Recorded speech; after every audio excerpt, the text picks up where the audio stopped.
नमस्कार दोस्तों, मैं दीपक शुक्ला आपका स्वागत करता हूं आपके अपने YouTube channel A to Z banking information पर। दोस्तों, कल मैंने एक वीडियो बनाया था जिसमें मैंने जानकारी दी थी सेविंग अकाउंट्स के जो रूल्स हैं इनकम टैक्स के द्वारा जो तय किए गए हैं उनकी मैंने जानकारी दी थी कि एक व्यक्ति एक फाइनेंशियल ईयर में यानी एक वित्तीय वर्ष में कितने रुपए नगद जमा कर सकता है अपने सेविंग अकाउंट में, कितने रुपए निकासी कर सकता है अपने सेविंग अकाउंट से, ताकि उसे इनकम टैक्स डिपार्टमेंट की तरफ से कोई भी नोटिस ना आए। साथ ही एक व्यक्ति एक फाइनेंशियल ईयर में कितने रुपए की एफडी करवा सकता है ताकि उसे इनकम टैक्स की तरफ से नोटिस ना आए। एक व्यक्ति यूपीआई के माध्यम से यानी गूगल पे, फ़ोनपे, पेटीएम आदि के माध्यम से कितने रुपए सेंड कर सकता है, कितने रुपए रिसीव कर सकता है, एक दिन में कितने रुपए सेंड कर सकता है, कितने रुपए रिसीव कर सकता है, ताकि उसे इनकम टैक्स की तरफ से कोई नोटिस ना आए। साथ ही मैंने यह भी बताया था कि एक व्यक्ति कितने बचत खाते यानी कितने सेविंग अकाउंट रख सकता है ताकि इनकम टैक्स डिपार्टमेंट की तरफ से उसे कोई भी नोटिस ना आए। तो मेरा ये वीडियो बहुत ही पॉपुलर रहा, आप लोगों ने बहुत ज़्यादा प्यार दिया है। कल शाम को मैंने अपलोड किया था, अभी 24 घंटे से भी कम का समय हुआ है और 20,000 से ज़्यादा लोगों ने इस वीडियो को देख लिया है। अगर अभी तक आपने नहीं देखा है तो हमारे कल के इस वीडियो को ज़रूर देखिएगा, बहुत ही पॉपुलर वीडियो है।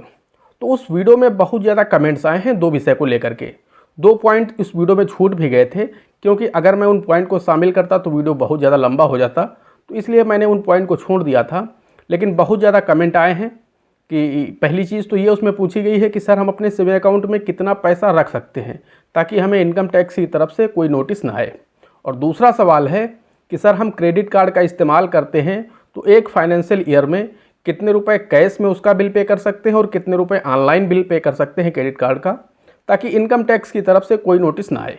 तो दोस्तों, आज की इस वीडियो में हम आपको इन दोनों विषयों पर विस्तार से जानकारी देने वाले हैं कि आप अपने सेविंग अकाउंट यानी बचत खाते में कितने रुपए रख सकते हैं, इनकम टैक्स के द्वारा क्या रूल्स बनाए गए हैं इसको लेकर के कितने रुपए आप रख सकते हैं, और क्रेडिट कार्ड के बिल की पेमेंट के लिए इनकम टैक्स की तरफ से क्या नियम बनाए गए हैं, कौन से रूल्स हैं, कितने रुपए आप कैश में डिपॉजिट कर सकते हैं, उसका बिल पे कर सकते हैं, और कितने रुपए आप ऑनलाइन पे कर सकते हैं। इन दोनों विषयों पर हम आज आपको विस्तार से जानकारी देने वाले हैं।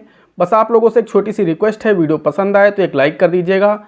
चैनल पर नए हैं, पहली बार आए हैं तो चैनल को सब्सक्राइब करके बेल आइकन को प्रेस कर लीजिएगा, ताकि जैसे हम इस तरह का कोई भी दूसरा वीडियो अपलोड करें तो उसका नोटिफिकेशन आपको सबसे पहले मिले।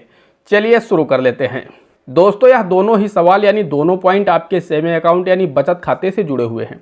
अगर आप इनमें से किसी एक पॉइंट को अनदेखा करते हैं तो आपको इनकम टैक्स डिपार्टमेंट की तरफ से नोटिस कभी भी मिल सकता है। जी हाँ दोस्तों, आज के समय में इनकम टैक्स डिपार्टमेंट बहुत ही सख्त हो चुका है। अगर आप एक छोटी सी गलती करते हैं तो आपके हाथ इनकम टैक्स का नोटिस आ सकता है। और दोस्तों, आप सभी को पता है कि इनकम टैक्स का नोटिस कितना खतरनाक होता है। इनकम टैक्स डिपार्टमेंट 400% तक की पेनल्टी आपके ऊपर इम्पोज करता है। यानी जिस भी ट्रांजेक्शन को आप एक्सप्लेन नहीं कर पाएंगे, जो ट्रांजेक्शन आपका अनएक्सप्लेन में चला जाएगा, उसके ऊपर इनकम टैक्स डिपार्टमेंट 400% तक की पेनल्टी इम्पोज कर सकता है। यानी आपने गलती करी सिर्फ 1 लाख रुपए की और 400% आपके ऊपर पेनल्टी हो गई, यानी 4 लाख आपको पे करने होंगे इनकम टैक्स डिपार्टमेंट को। तो आपको इस वीडियो को पूरा देखना होगा दोस्तों। मैं आपको इन दोनों पॉइंटों को बहुत ही आसानी से और बहुत ही आसान भाषा में समझाने वाला हूं, जो कि आपकी समझ में अच्छी तरह से दोनों पॉइंट आ जाएंगे कि आप अपने बचत खाते यानी सेविंग अकाउंट में कितना पैसा रख सकते हैं ताकि आपको इनकम टैक्स की तरफ से कोई नोटिस ना आए, और क्रेडिट कार्ड का भुगतान आप कितना ऑनलाइन कर सकते हैं, कितना आप कैश में कर सकते हैं, इनकम टैक्स के द्वारा क्या मानक बनाए गए हैं, क्या रूल्स बनाए गए हैं। दोस्तों, हम सबसे पहले बात कर लेते हैं कि आप क्रेडिट कार्ड का पेमेंट ऑनलाइन और कैश में कितना कर सकते हैं एक फाइनेंशियल ईयर में, ताकि आपको इनकम टैक्स की तरफ से नोटिस ना आए। तो दोस्तों, हम आपको बताना चाहते हैं इनकम टैक्स का जो ट्यूटोरियल है उस ट्यूटोरियल में ही लिखा गया है कि अगर आप क्रेडिट कार्ड का भुगतान कैश में करते हैं तो एक फाइनेंशियल ईयर यानी एक वित्तीय वर्ष में आप अधिकतम 1 लाख रुपए का ही कैश में पेमेंट कर सकते हैं। आपके क्रेडिट कार्ड का जो बिल होता है उसका आप अधिकतम 1 साल में 1 लाख रुपए का ही आप कैश में भुगतान कर सकते हैं। इससे ज़्यादा अगर आप कैश में भुगतान अपने क्रेडिट कार्ड का करते हैं बैंक जा करके, तो उस दशा में आपको इनकम टैक्स डिपार्टमेंट नोटिस दे सकता है। और दूसरा है कि अगर आप ऑनलाइन करते हैं किसी भी यूपीआई के माध्यम से, नेट बैंकिंग के माध्यम से, चेक के माध्यम से, नेफ्ट के माध्यम से, तो फिर दोस्तों आप अधिकतम 10 लाख रुपए का कर सकते हैं।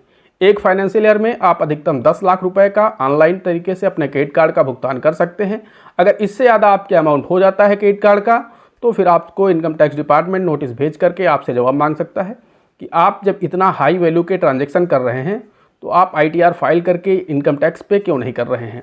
क्योंकि अगर आप एक साल में 10 लाख रुपए का क्रेडिट कार्ड ही खरीदारी कर रहे हैं, बहुत सारे लोग इसे बिजनेस में अपनाने लगते हैं कि क्रेडिट कार्ड में उन्हें ऑफर्स मिल जाते हैं, छूट मिल जाती हैं, इसका फ़ायदा उठा करके। और आपका जो क्रेडिट कार्ड है वो आपके यूज़ के लिए है, बिजनेस के लिए नहीं है। और वो लोग बिजनेस में उसे यूज करने लगते हैं। कोई सामान उन्हें सस्ता मिल रहा, उसे खरीद लिया और फिर उसे उचित दाम में बेच लिया तो उन्हें अच्छा मुनाफा हो जाता है। लेकिन ये गलती आप बंद कर दीजिए, वरना आपको इनकम टैक्स डिपार्टमेंट नोटिस दे देगा। क्योंकि जो क्रेडिट कार्ड है वो आपके यूज के लिए है, आपके पर्सनल यूज के लिए है, वो आपकी शॉप के लिए या फिर आपके धंधे व्यवसाय के लिए नहीं है। तो अगर आप ऐसी गलती करते हैं तो आज से ही बंद कर दीजिए। और फिर लोग क्या करते हैं कि 10-10, 15-15, 20-20 लाख रुपए का उनका साल में हो जाता है, या फिर बहुत सारे ऐसे लोग हैं जिनका 2-2, 3 लाख रुपए का भुगतान महीने में हो जाता है। तो ऐसे लोगों को इनकम टैक्स डिपार्टमेंट कभी भी नोटिस भेज सकता है और आपसे जवाब मांग सकता है और आप बुरा फंस जाएंगे उसमें। फिर अगर आप किसी भी एक ट्रांजैक्शन को एक्सप्लेन नहीं कर पाएंगे तो आपके ऊपर 60% से लेकर के 400% तक की penalty income tax department impose कर सकता है, जो कि बहुत ही हैवी पेनाल्टीज होती हैं। दोस्तों अब बात कर लेते हैं कि आप अपने सेविंग अकाउंट यानी बचत खाते में कितना पैसा रख सकते हैं। तो दोस्तों हम आपको बताना चाहते हैं, इसको लेकर के इनकम टैक्स के ट्यूटोरियल में कहीं कोई लिमिट नहीं बनाई गई है। हाँ, अगर आपके खाते में पैसा चाहे जितना हो, आप अगर ITR फाइल कर रहे हैं तो बहुत अच्छी बात है। लेकिन अगर कोई ऐसा व्यक्ति है, मान लीजिए कोई दुकानदार है, वो 1 लाख रुपए प्रतिवर्ष बचा रहा है और लगातार वो प्रतिवर्ष 1 लाख रुपए अपने सेविंग अकाउंट में या 2 लाख रुपए अपने सेविंग अकाउंट में प्रतिवर्ष जमा कर रहा है, तो अगर वो 2 लाख रुपए प्रतिवर्ष जमा कर रहा है तो 20 साल बाद देखेगा तो उसके सेविंग अकाउंट का जो बैलेंस होगा वो 40 लाख रुपए हो जाएगा। इससे इनकम टैक्स डिपार्टमेंट को कोई भी दिक्कत नहीं है। लेकिन जब आप हाई वैल्यू ट्रांजैक्शन करने लगेंगे तब इनकम टैक्स डिपार्टमेंट को दिक्कत है। हाई वैल्यू ट्रांजैक्शन अगर आप कैश में करते हैं तब दिक्कत है। अगर आप एक वित्तीय वर्ष में 10 लाख रुपए कैश से ज़्यादा डिपॉजिट कर देते हैं कैश में, तब आपको नोटिस आ सकता है। आप एक फाइनेंशियल ईयर में 10 लाख रुपए से अधिक कैश में विड्रॉल कर लेंगे तब आपको दिक्कत है। पैसा आपका है, आपके सेविंग अकाउंट में है, जितना मर्जी आप रख सकते हैं। इसके लिए इनकम टैक्स डिपार्टमेंट के द्वारा कोई भी मानक तय नहीं किए गए हैं। बस आपका पैसा लीगल हो, आपके पास सोर्स होना चाहिए कि आपका पैसा कहाँ से आ रहा है, आपकी इनकम क्या है, और जो भी उसके सोर्स हैं वो आपको अगले 8 सालों तक सुरक्षित रखना है।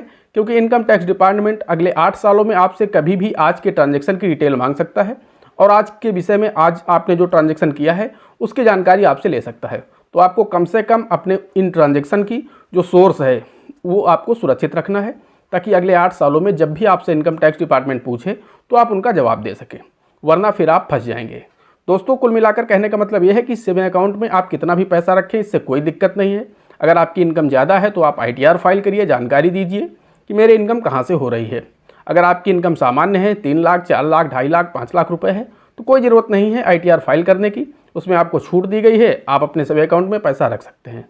बस एक दिन की जो लिमिट थी वो मैंने कल के वीडियो में बता ही दी थी कि आप अधिकतम 2 लाख रुपए एक दिन में डिपॉजिट कर सकते हैं और 2 लाख रुपए निकाल सकते हैं। और ये सभी बैंक अकाउंट को जोड़ करके होती, मैंने आपको ये भी बता दिया था। ऐसा नहीं है कि आपके कई बैंक अकाउंट हैं तो सभी में आप अलग अलग 2-2 लाख रुपए डिपॉजिट कर दें या फिर सभी से आप 2-2 लाख रुपए निकाल लें, ऐसा नहीं है। सभी बैंक अकाउंट को जोड़ करके देखा जाएगा और आप चोरी भी नहीं कर सकते। ऐसा नहीं है कि आप पकड़ में नहीं आएंगे। आपका एक खाता अगर बड़ौदा में है, एक SBI में है, एक PNB में है, तो अब सारा सिस्टम सेंट्रलाइज है, आप पकड़ में आ जाएंगे।